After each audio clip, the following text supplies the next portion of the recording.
Assalamu Walaikum. Hello friends, how are you? Welcome back to my another video. In this video, I am going to show you how to resize image in Excel 1 into 1 inches. Let's get started. At first, go to the insert menu, select the picture drop down menu, choose this device option and select an image from our file and click insert.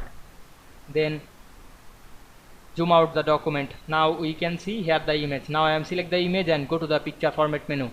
We can see here the height and width. Now we want to make the height and width 1 into 1. Select the size and properties drop down menu. Check mark of the lock aspect ratio and select the height 1 and make the width 1. Then press enter. Then close the window and zoom in the document.